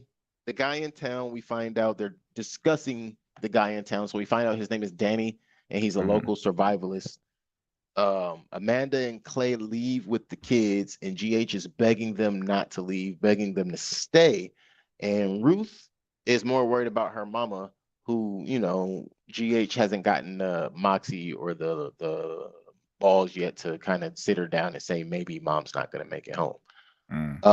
Before all of that happens, they're all sitting there, and the son sees the red flyer that Clay walks in with, and we find out that he's seen it in a video game, and it's essentially saying "Death to America." Yes. I also want to comment on the whole. What was the comment that she made? Calling the kettle black. I have a feeling that GH's wife is a white woman, and that the reason Ruth has such this disdain towards Amanda is because as a mixed race child, she's looking like you're just not gonna ever give us a chance at this point, are you? Like, okay, cool. Because she's had to deal with that from the blacks and the whites, so she just don't trust nobody on the surface. And when you give off the energy that's being given off by Amanda, she automatically casts that shit out because she's over it. She got aunties who do that shit to her every day. But that's just a sidebar thought I started to have. I was like, maybe her mom's white and she's dealing with the whole interracial family deal. I had considered it, but not because of the daughter. Oh, yeah. I'm gonna leave it at that. But I had considered that. Yeah. So yeah, he begs them to stay, and they decide that they're gonna go and try to get back to Amanda's sister and family over in Jersey. Which again, George is letting them know like that's not a good idea. You got to go through the city. That's the only way to get there. But whatever. Amanda is eager to talk to people in the traffic, as they all try to run from the fucking apocalypse. Like what? Make that make sense. Like, oh man, there'd be people in traffic to talk to. Lady, you're safe, and you want to go talk to people in apocalypse traffic. That's smart. Yeah. Got it. That logic didn't pan out. That logic wasn't logicking. But they pray all is well. They pray all is well, and Rose starts to hear sirens. I'm guessing those were like, emergency broadcast sirens. Those were alert sirens. But that's when they didn't see this is the biggest thing we skipped over. The pile up of Teslas. Oh, right. Yeah. That brings me to the point I was making earlier. Was that a shot at Mr. X, the X-Man? Yeah, absolutely it was. Absolutely it was. Yeah. Of course. They bought like 20 Teslas just to smash them. Yeah, cybersecurity issue. Yeah. Autopilot. They're Yep. all brand new, fresh off the lot. The autopilot has been engaged, and the autopilot is driving all of them the exact same route. And notice there it's wasn't causing any issues. Ford electric cars or GM saw other electric colors? cars. Yeah, you saw other colors later, but all you initially saw was a bunch of white Teslas. Uh-huh. They Mhm. Whatever CG'd all you the other mean. cars in there, but they had no problem spending money to destroy a Tesla. Yep. Or 12. For 12. Yeah. Yeah. And the that rest was was all it. CGI. That was a well shot scene. That was a well shot scene, and I liked the way Mhm. it was playing out. The only thing I think would have been a lot better is when she realizes what's going on, they hop in a car and they spin around to get away. How they dodged the first two, I thought was pretty cool. I think from there the scene should be in the car, but in the reverse, facing the family. So all you see is her dodging and the car's flying by. Yeah. Also, I mean, like, I don't really know how much you would have to do that because they're on autopilot and they should avoid you. Yeah, I but they're mean, not. If they were gonna avoid, then they wouldn't be slamming into each other. I guess that's true, right? Yeah. But it doesn't. I guess. But It doesn't make too much sense. I You mean, go too- yeah. It might be just a little silly because that Yeah. sort of assumes that there was nothing obstructing its path prior to getting to its destination. We don't know how the original accident started. I'm thinking people were sitting in traffic and they just the autopilots just weren't engaging the brakes and shit, and they were just slamming into people. Well, what's interesting to me is that it seemed like that whole on ramp to the highway was just white Teslas. So I thought The to whole myself, thing. yeah, I thought to myself that, oh, maybe it's a part of the cyber attack to block Yeah. off the freeways, is just to have all these electric So everybody's cars do a, stuck. yeah, do a Consider that pileup. as well. Yeah, But look, I do have on here that it was possibly a cyber security issue, yeah. and that was being done intentionally. But that there was no further, aside from again, it's a cyber attack. There was really no further thought or anything on that. So anyway, they end up going back to the Scots, and that is when part 4, the flood, comes in. Mhm. Let's see. Amanda is cruel in her energy towards Ruth, and Archie is a nasty little perv who has photos of Ruth in his phone. Ruth and Clay are vaping downstairs together, and she's being flirtatious. And when she says vape, he's like, vape like marijuana, because he's old and she's damn near a kid compared to him. Yeah. Hippie, hippie. And she was out of but pocket for what she she's did. super out of pocket. Yeah. But he's I wouldn't say he's equally out of pocket, but he is also out of pocket on a level. I mean, I don't know. Do you like? I guess is it that you shouldn't smoke pot with her because you're older than she is? I think it's once she started getting a little too familiar, it's time for you to just move. Yeah, but I He mean, I stuck guess around until she kind of understood she was wrong, and it's like, eh. Well, only because she mentioned that she thought he wanted to bang First her. question out of her mouth. You ever fuck a student? yeah, Right. which is odd. He was out of pocket for that for sure. Yeah. You already done hit the jewel a couple times. Jadon already walked down here, had a couple. And he a laughs. married man too. As soon as she asked that, hey, out of here. You Yeah. a married. He's a married man. You know his wife. You know he's married. There's no excuse for that kind of, even coming That's up. what I'm saying. That's where you cut it right there. Everything she does after that, she's already out of pocket. So even Right. down to telling her dad, like, oh, I know he wants to fuck me. Like, you're not gonna say you was throwing that thing from the free throw line, huh? Right. Because It makes he's still a man. Period. I wonder if in the book they do have there is some sort of swinging so. going on. I would think so. I Probably. think in the book it definitely gets a little more detailed because one thing I did read is all of the characters are a little more intense in the book.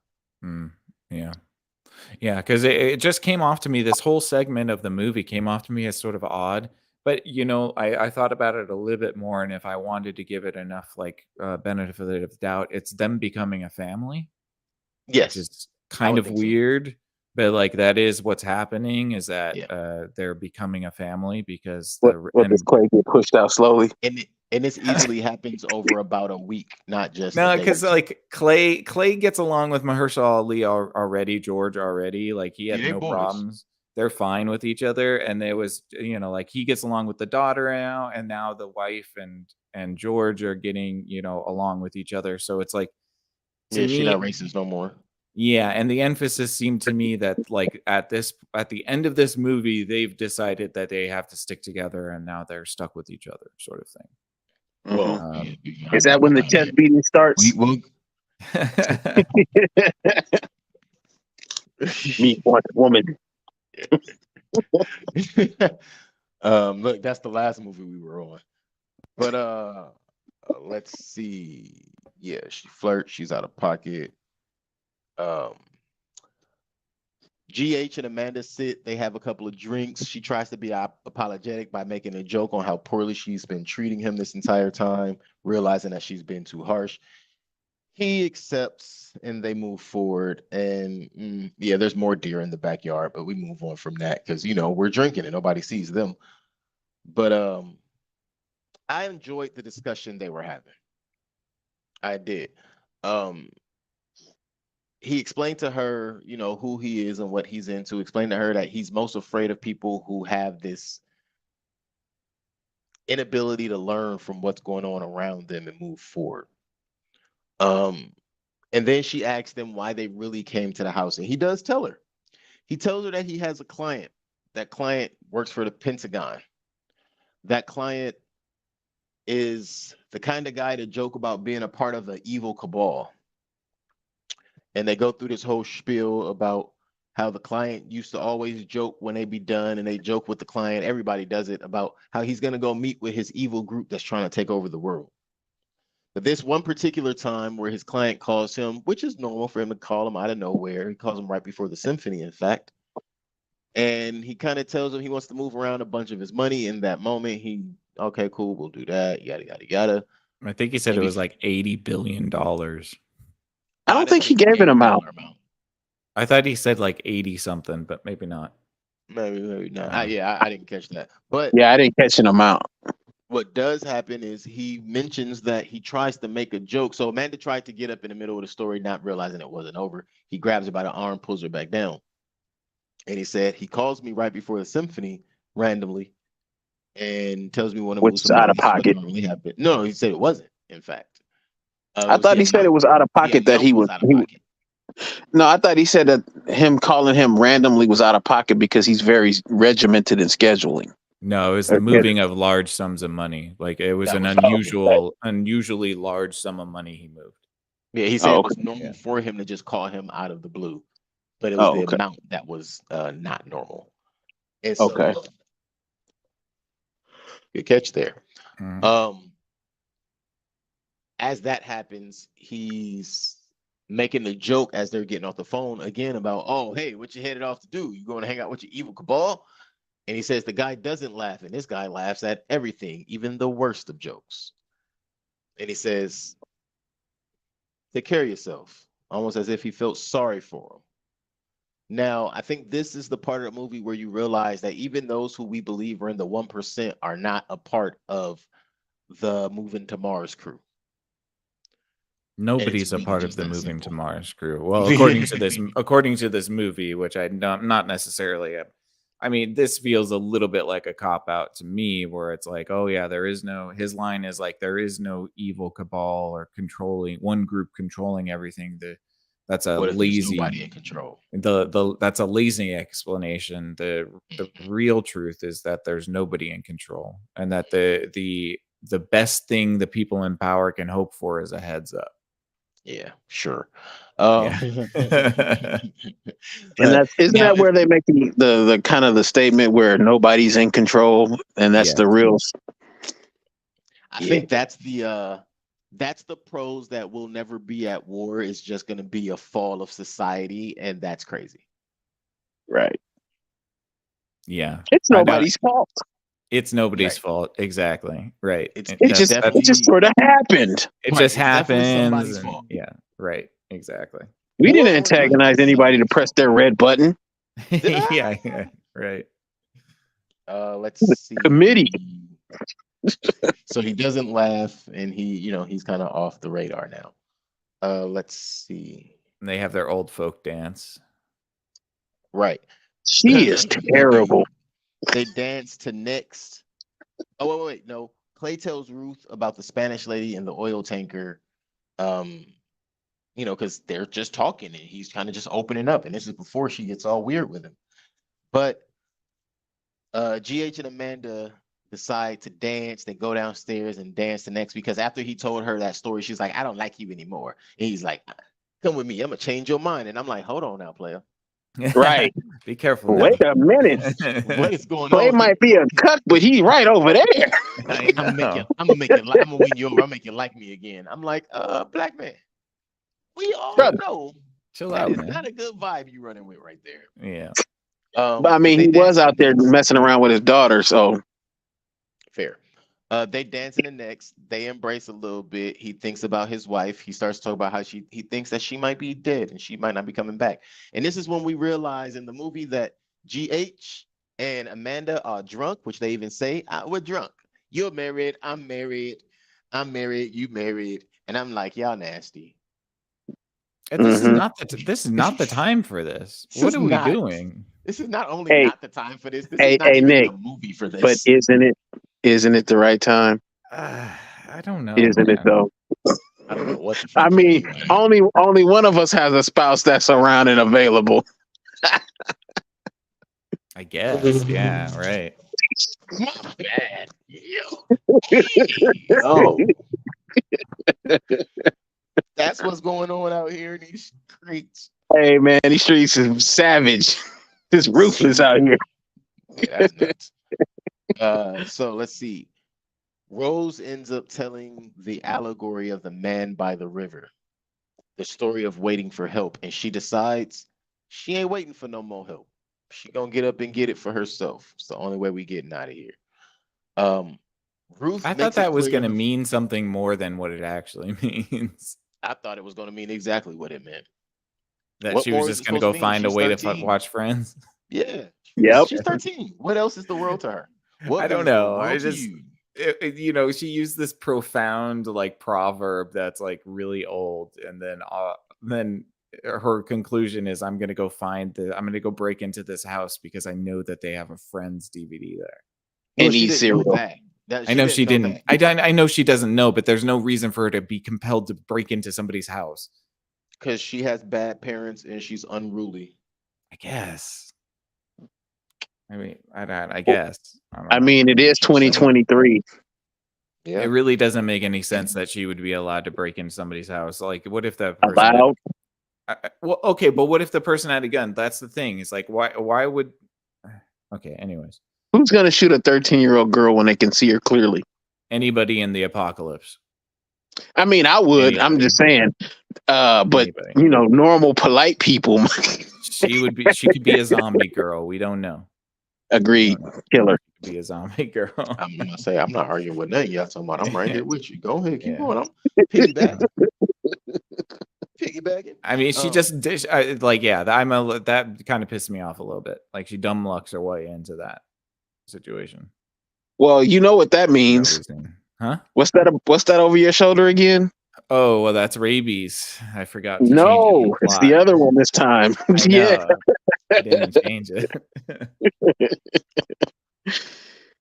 There's kind of some rabies in this. The tick. It's got a little bit of rabies. Yeah. A little bit of rabies. So Ruth doesn't trust them, but she also doesn't see her own influence in the outcome of what's going on. While Amanda might have her undertones and what's going on, Ruth doesn't see how much of a bitch she's being, but that also points out or begs to the fact that Ruth is a young 20-something-year-old. She don't know as much as she thinks she knows. She just knows a little bit more than the 14 or the 16 and 13-year-old. Doesn't every 20-year-old think they know everything? Yeah, but that's kind of the downfall of Ruth's character, because instead of understanding why things are as hostile as they are, outside of the end of the world or the end of the circumstances Hmm. is the whole. Okay, so that's the part I didn't bring up.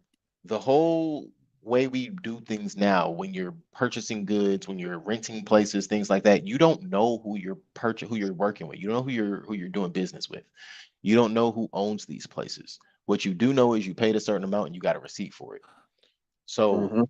it makes it more difficult to put a name and or a face to anything, and it builds a level of distrust because there's already situations in today's world where people are renting out things and doing things, and you might see who they are. They're right there with you, but you thought you were renting out a place, but they're staying here with you the whole time, and that was what You their mean plan was. when you find out the place you're renting is owned by black people? Well, that's what happens in this movie. Or you come But back to your house and it's infested with white people. well, that's what happens in this movie. Right. Oh God. But yeah, Jesus. just the play on all the things that have happened around the world. But yeah, exactly. Wow, the way both of you guys said that. Let's see. Everybody can get it on the screen time continuum. That's right. That's right. Yeah. That's right. And Archie's teeth start falling out because he's a man whore. That's called karma, you nasty fuck. I guess so. That's a bit extreme. He should have got David, punched in the mouth, and all of them came out in one we gotta- one soft shot by the 13-year-old. Though I was about That to was say, a get our that was a podcast on gross my scene. sister for talking shit. it was, yeah. I don't like teeth stuff. You could say that's a shot at the patriarchy, just to round it I all will say up. my gums are still tingling because yeah. that I get it, but Yeah. That was icky for me. I thought it was a dream sequence, to be honest. The first time it Yeah. came up, I thought he was dreaming because it was just way too. And I was like, "Stop pulling on him!" I know. Yeah. I why did is he too. pulling on him? Right. They could have stuck in there for a couple more days, man. What are you doing? Anything. Because I'm kind of with you, man. I don't like seeing that neither. No, I'm not. The teeth thing creeps me out for sure. In any capacity, people's teeth getting knocked out or. Hold on 2 seconds, fellas. Sorry about that, guys. You're good. Also, we are at the teeth fallout, and then the next thing after the teeth falling out is we jump into part 5, the last one. Yeah, gotcha. Yeah. So that would be so they have their reconciliation. The little girl decides to go get lost, right? And they have to go looking, right? Yeah. So the mother and Ruth go looking for the little girl, but then Mahershala Ali and Ethan Hawke take the son to the prepper's house. They go to the best part. The best part, Kevin Bacon's house. That's right. Yeah. Right.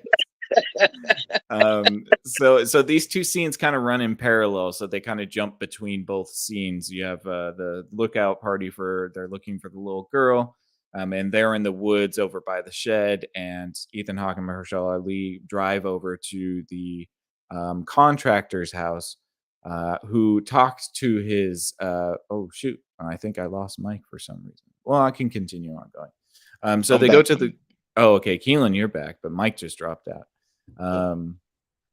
So they go to the contractor's house because he is a prepper, and if anybody has anything that could help the son with his strange ailments, it would be him, in the form of medicine, I guess is what we're assuming, maybe antibiotics or something like that.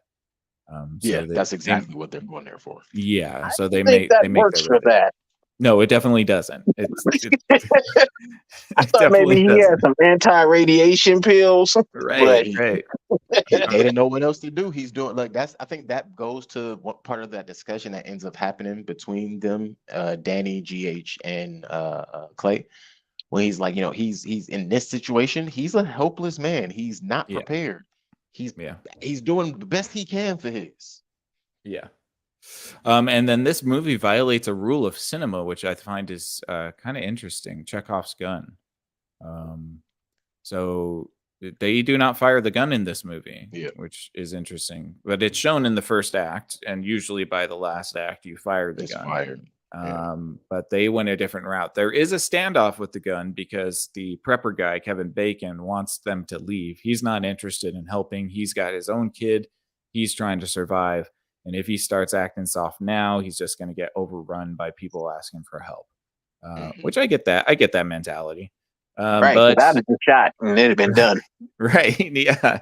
But Mahershala Ali is now calculating the future, sort of thing. He realizes that he needs to start making an alliance, and he can't take no for an answer because now he has these people that he could align himself with, which would improve his odds of survival in the future should things turn out the way that he knows is going to happen. So he has a standoff with the prepper dude, Kevin Bacon, where he pulls his gun and the prepper's got his shotgun, and there's this yelling back and forth about giving you the meds, and I don't want to do that, and blah blah blah. And Ethan Hawke kind of comes in between them and offers a solution, like, "Hey, I have this $1,000 cash." The first he's like, "Oh, that doesn't. No, I don't know how much that's going to be worth anything." But Ethan Hawke has a good point. If all of the systems down, that means cash and credit card don't work. Yeah. I mean, sorry, debit and credit card card. don't work. And so cash is the only thing that's going to work, which sort of brings him around to accepting the $1,000 in exchange for probably penicillin. Looks like Yeah, penicillin. looks pills. like about 15 penicillin pills. Yeah, which who knows if that's going to work. We don't know what the kid has. The prepper guy does make a reference to Havana syndrome, which is a sonic attack in the form of radiation that happened in Cuba that caused people to get really sick. But that's unconfirmed. And that's kind of what the whole crux of this movie is that it could be this or it could be that. And because of the fact that we don't have centralized information, you'll never know what it is because the experts aren't here to tell you. So now go live in your hell of uncertainty. That's kind of what the movie is saying. You don't have the TV to tell you what to think. So, haha. Yes. So yeah, haha. If you were more like Danny and you kind of lived off the grid and you learned how to build, work with your hands, and you use flip phones and shit, then you don't mind probably as be much. okay. Yeah.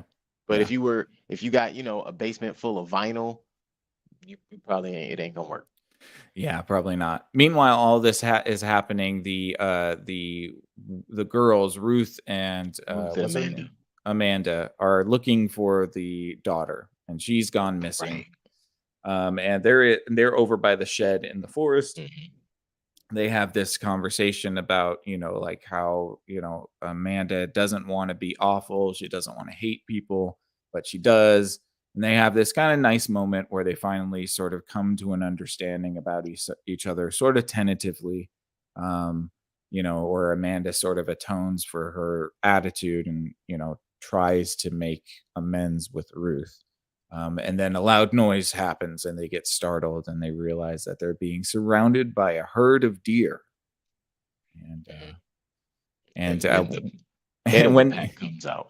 Yes. And they're walking out of the shed and Amanda sees the house in the distance that her daughter is at, and she thinks to herself, like, that's probably where she is. But Ruth gets surrounded by this gigantic herd of deer, and this giant antlered alpha buck comes out of the group as if he's like the warlord or something. Straight up 10-pointer, right? Yeah. I think it was like a 20-pointer. He had so many tips on those antlers. You right.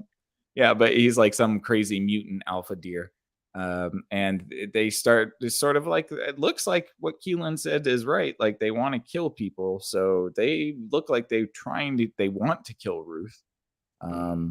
Because they eat meat now. Because maybe it's the ticks are actually making the deer crave meat and the humans get allergic to meat. So maybe it makes deers crave meat. Maybe it's a zombie virus. That's funny. I will say this right now. The only reason I didn't think the deer wanted to eat her and only wanted to kill her is if they wanted to consume humans, you had like a litany of humans on the beach. Yeah, they definitely did. They had a lot of grazing. That's for sure. But Amanda sees that Ruth is in trouble, and there's this sort of tension about, is she going to go help her? And of course she does. And they have Baba this, to the rescue. they have this moment where Amanda puts herself in front of her and or in front of Ruth and the deer, and they scream at the deer, and they both scream at the deer, and finally the deer relent because they kind of get freaked out that there are two women screaming at them, and they're like, all right, well, this isn't worth it. We're gonna I think what we're gonna happened leave there now. is the alpha deer saw like the mama bear coming to protect the cub kind of Yeah, deal. yeah, for sure. Well, And that's it was like definitely a what they respect wanted. of the pack. Yeah. Yeah, Respect of the herd type of situation. yeah, I also think that it was silly of Ruth to come, Amanda to come in and protect Ruth, save her, and then turn around and say, I think the animals are trying to save us. What? yeah. That was a Warn you or strange. save you from Yeah, what? I You don't could have thought know. that if you ever commented on them being just in the backyard. Yeah, that was a weird. That was a weird line. I'm going back to the deers eat meat. Yeah, yeah, me too. I like that better. I like that Yeah, better. I do like that better. Yeah. But Let's yes, see. so they finally sort of reconcile, and the deers leave, and Amanda and Ruth hug each other, and it feels like yeah, maybe they will like each other in the end. Sometimes the best relationships start off as sort of contentious or Mhm. contentious and Yeah. fraught with difficulty, but it looks like they might be okay. We don't actually see what they do after that because then it cuts back to Mahershala Ali and Ethan Hawke in the car, and they're Right. about to leave the prepper's house. And this is sort of the last monologue Mahershala Ali has Oh about yeah. the 3-stage plan. Keelan, Mhm. I'm sure you got that written down. Oh So yeah. So yeah, he basically goes through the stages of destabilization, and this is a plan that had been discussed over time, and essentially, uh, oh wait, did I not write it down? Oh shit. Dun, dun, Um, dun.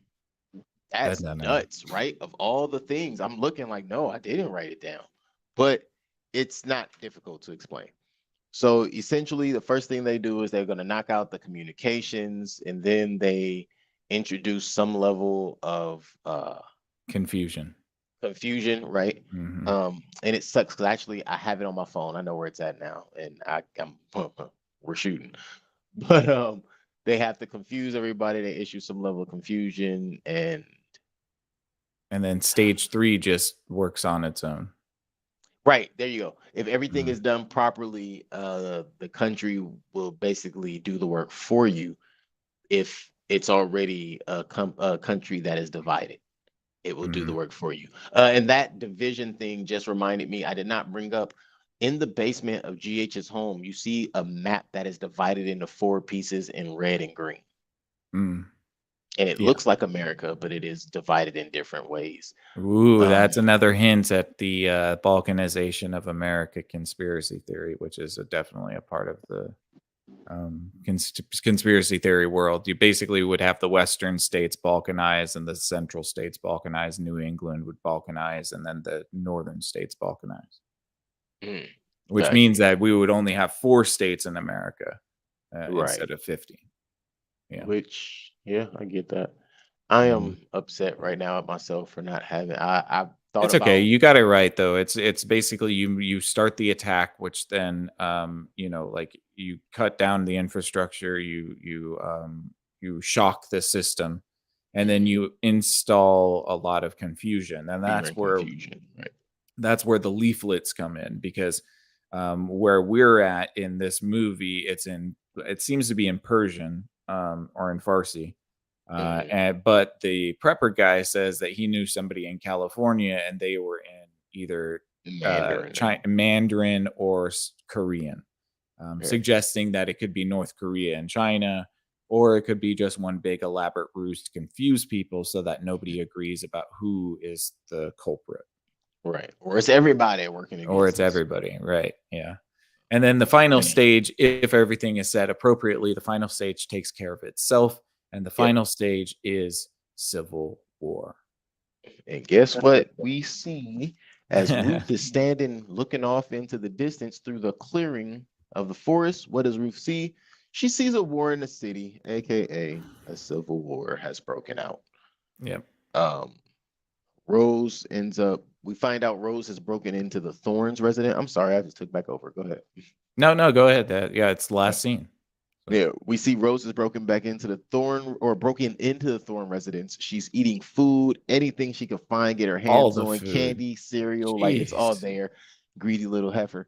Yeah. Was she And starving or something? Like, did they not feed her properly? Like, what's going on no, there? it was trash snacks that she had Yeah, access to that that's she didn't true. have access to at first. That's the Right. one thing we clearly can say about the Scotts. They had a very clean home inside out. Even the refrigerator didn't seem like it had Right. A lot. anything in Well, it it's an because they didn't eat shit. Airbnb too, so why would you Yeah, have it's food supposed in to be the cleared out fridge? for you. That's my Yeah. kind of yeah. Yeah. So anyway, as she's eating all the food, she kind of gets bored. She hears her mother screaming her name, or at least we see that, you know, Rose, as she gets up and starts walking away and looking around, and then she finds out, hey, there's a stair here. Let me go Mhm. down these stairs. And she goes down the stairs, finds the bunker, goes into the bunker, Fully um, decked out bunker. which is fully decked out. It is ready. Dale Gribble will be proud. Um, I was. this bunker is every bunker person's dream and possibly nightmare, but every bunker creator's dream since like I don't know 1964, 1946, something like that. Yeah. Um, All the yeah, you food you name it, he's need, got all it. the entertainment you need, all of Wait, the workout room, amenities. Yeah. theater, emergency broadcast system that's connected to the satellites and whatever is still working because it's still telling you what's going on. So maybe it's even They said it was school. it was rotoscope or something. Oh, an oscilloscope. So it's like some really old technology that doesn't rely on. I think it might be like Telegram Yeah, almost, that's what or I'm Morse thinking. Something code. in Yeah. that area. Yeah. But yeah, even they have TVs, that look like windows, so that you look like Mhm. you feel like you're outside. Yeah. Right. Oh shoot. I know we are literally at the end of this movie. Yeah. Literally. But you know what I just thought about? The No. solar flare thing might be very accurate. I hope Balmain comes back so he can hear this part. Um, there is a scene. This is before I think this is before they get to Act 5, when they're still in part 4, where they're on the moon and they show the flag on the moon, the American flag, and you see the sun is eclipsed by the earth. Yeah. Yeah, they're definitely That could be the trying solar flare to. tip. Yeah, I think the whole point is that you can choose which thing caused it because they hint at a lot of stuff. It's the solar flare. It could be the Koreans. It could be the Chinese. It could be the Iranians. It It could could be be a aliens. cyber attack. Could be cyber attack. It could be aliens. Who knows? Yeah. Yeah, yeah. So she goes downstairs to the bunker. And when she goes inside, like we said, it's decked out. She sees everything. The most important thing to her is she sees a theater, a huge TV, and she looks at it and she is taken back. And then she goes and she's looking around and she sees the media center, which is where all of the DVDs are, and they center in on, you know, Buffy the Buffy. Vampire Slayer, as we said earlier. But it's a 90s rack. Like everything on this rack is from the 90s, or at least in this section, which makes it very clear to Rose that all she has to do is find friends and she will be able to finish Yeah. All the her box sets are series. there. It's all there. She goes straight to the box set, gets the last one out, gets the last disc out, gets to the last episode, slaps it into the DVD player. And I'm wondering how this kid know how to work a DVD player, but I whatever. was just wondering that if anybody noticed that was thinking about that. Right. How did she even know how to use a DVD player? Yep. But she did. And Mhm. she hits play. And we go to a black screen because that's all we needed to know is Rose got to watch Friends, which is the normalcy for her. If she can watch Friends, all is right in the world. Nothing is wrong because she's still a child. She doesn't even know what's going on. I think that is probably one of the more overstanding points in this movie, but that is still silent. It's also a critique of, I think, what the sort of creator thinks of the common Next populace, generation. right? No, I just like just the mass population, right? Like, the end of the world could happen, but as long as you got your streaming and your Hmm. DoorDash, you don't care, For the most part, yeah. Yeah. That's what they think of us anyways. They think that people just are, useless eaters and consumers that, won't care about the end of the world as long as they can watch their friends or whatever. That's a good point. Or until somebody's kid vomits half their blood and guts up Yeah, that was on their gross. tapestry. Right. You know how much Yeah. I paid for this? $250,000 alpaca. You got that Yeah. shit. Yeah. Yeah. Carpets like that are Sorry. not cheap, that's for sure. Man, that was a tapestry. Yeah. Well, our review is about to be as long as the movie, so Oh, we all should right. So let's probably get to it. we Yeah. should probably get to wrapping this up. Well, they ended the movie right as Rose decides to press play on Friends because Friends is the staple Better of than this movie. I better than actually hanging out with expect the family. yeah, it has to be better than telling them how to get to safety. Leave them to the world. But what I I think the actually assumption is that they find her and then they all just yeah, hang out yeah, at the bunker. because Amanda's already headed there because she thinks she's in there. Yeah. I think, or I thought that there was going to be some overstanding point about Friends, but it really was just used as this anchor to bring Rose back full circle. But all in all, the world or America is under attack. There is a war going on out. There's a war outside, and yeah, everybody knows it now. So it's all about what do we do from here. With Yep. that being said, that is the wrap of the details and the bit by bit. Hey, fellas, what's up with some final thoughts and some ratings around this thing?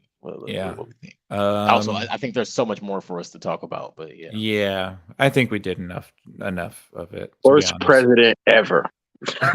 Oh god. Yeah, I like this movie. I think it's okay. I think I like the sort of grab bag of weird conspiracy theories that are mostly true if you want to look into them. Also look into something called Cyber Polygon if you're interested, because this is exactly what that is. Um, and the cinematography is great. Some of the camera is unbearable, but then when it's still, it creates such a beautiful shot that I have to just be like, okay. I think the story is fine. It is a little bit long, but I found the pacing fine too. I didn't necessarily find myself dragging too much, even though it was over 2 hours long. I'm feeling like a solid. I'm gonna go with the solid 7 on this one. I like it. I think it's decent. I like the music. I like the cinematography. I like the ideas. I think that there are probably 5 or 6 really iconic still shots or scenes in this movie that I'm going to probably remember for a while. So it's been a while since I could say that about a movie, and so that's got to account for something. So 7 for me. Nice, very nice. Mhm. For me, I'm gonna come out there and say it's about a 6.5, 7 for me as well. I could go 7 easy. I wanted to push it over, but I had to remember my personal criteria, and it elicit certain emotions about of me. But as far as the cast is probably one of the main things that really stood out to me. Even when it came to the son and the daughter. The son, I wouldn't say he's a weak actor. I would say that the role he had was very passive, nonchalant almost. So you don't want to be too critical of the performance as much so as if that's all they wanted of him, he gave you that 100%. Ethan Hawke did a fantastic job of giving us that kind of aloof but wanting to take care of everything type of a father, because taking care of the family wasn't his job at first. That was his wife's job. That had to become his job slowly through this movie. uh as far as Amanda and Ruth, I mean, their dynamic kind of just grew over time, and by the time you get to the last one, that discussion they're having in the shed, from where they started at that door to that shed, give these two ladies at least some nominations for something because they moving through this thing. But I know that's gonna be different because it's Netflix. But my point is, I really enjoyed the cast. My reason for harping on the actresses at this moment is I think they were the strongest two actors in this. I want to say her name is Myhala and Yeah, Julia Roberts. They I'll they agree did with that. very well. I think they did very well. And for someone like the Ruth character, Myhala, who's kind of still up and coming, young, fresh actor, to basically be going head to head with someone like Julia Roberts, who's been in this thing as long as I've been alive, it's like, okay, yeah, the rest of your career is gonna go swimmingly, swimmingly. But yeah, that jumped off to me. Overall, agree with Nick as far as certain shots. Really, there was maybe two shots that made me a little nauseous, honestly. Mhm. But outside of that, I think the camera people had fun. It just looked like a fun movie to shoot, to write, to put into production, and I liked the finishing product. I'm not saying too much more. I liked it. I liked it. I liked it. 7, but it's not the best. But I did like it. It's high ranking though. Mhm. Okay. Well, I'll be honest. I think this is probably one of the best horror movies I've seen all year. Nice. Because for me, this isn't so much a drama as it is a horror movie. Because the scariest movies are the ones that are in the realm of reality for me. Yeah. I like For that. as an example, what I mean, Hostel. That's Mhm. scarier than any zombie, any monster, any anything because it could happen. Right. This movie is a direct reflection of realistic events. It's produced by an actual ex-president who has access to information that we don't. Right. So for some of the information to be used, all of us with our tinfoil hats are sitting here like, excuse me, excuse me. Wait a minute. Let me sip this Alamo beer real quick. Cause you cutting a little too close to some real things that I think is possibly going on and could possibly happen. And I mean Kevin Bacon's character, I think he was the true star of this movie when it comes to that because he's got his finger Information right on the wise, yeah. pulse of things. Yeah, I think Danny, I'm glad you say that, Mike, really quick to add to you. I think the Mhm. Danny character was definitely that he was the character that everybody needed in this movie Mhm. to kind of like just settle the score. Like, hey, just in case you're still in denial, this is what's going on. Right. Right. Mhm. Because everybody probably thought he was the crazy weirdo in town. And guess what? He would be every day except today. He is king of the gribbles in that vicinity. That's right. We are all gribbles to an extent, and he was the king. He was prepared. He saw what was coming because he paid attention. I mean, it's not like they don't tell us all this kind of crazy stuff in the news. It's just not on page 1 of the newspaper, like he said. Mhm. So for me, I'm gonna give it a solid 6. Um, I'm not a big fan, but I did enjoy the movie. Um, I'm not one of those technical guys like Nick. I can't go into camera angles and color palettes and all that kind of stuff. Come I on, thought it give was it a shot. Give it a shot. absolutely not. I thought it was a good story, very compelling, made me think and fueled my conspiracy theory tinfoil hat brethren because everybody think they playing in our face. Yep. Pretty much. So for that, I give it a 6, and I did enjoy it though. Right on. Nice. Yeah. That puts us around a 6.7 6 point. Yeah. ish. Something like that. Which is that's great. I think that's totally fine. Interesting movie. And Mhm. yes, wear your tinfoil hat and go check out Cyber Polygon if you're interested. You'll stay up all night reading about that. So Yeah, because that's what I need right now. More yeah, stuff to make me nuts. Amen. Better More than rabbit reality TV. Go learn something. Yeah. Right. All right. Well, I think we're going to wrap it up here, guys. Thank you so much to everybody that listens tonight, and we want to give a special shout out to Siobhan. Thank you, Siobhan. Thank you, Balmain. Thank you, Shade Tichi.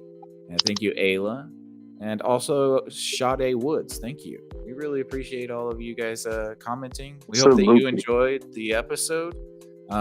Let us know what you thought of the movie. What would you rate it? We would always like to hear from you on that. You can always comment down below. Consider giving us a thumbs up and a subscription. It would really help us out. We're trying to grow our audience on YouTube, and we can't do it without your help. So we look forward to giving you guys more content. Be on the lookout for the next episode on, what day is it? On Wednesday.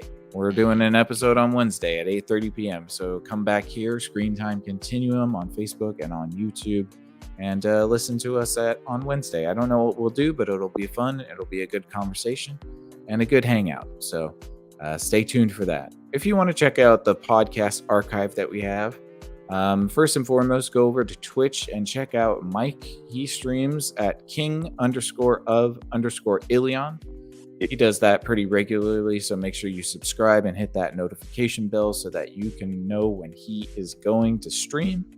And you can also check out the archive of podcasts we have here: If Numbers Could Talk with Keelan, Strawberries and Coffee with Dijon on Twitch, Exofathom, and This Married Moments. All right, guys. I think that's it for us. Yeah, I think we can leave this movie behind. Yes, we Sounds can. good.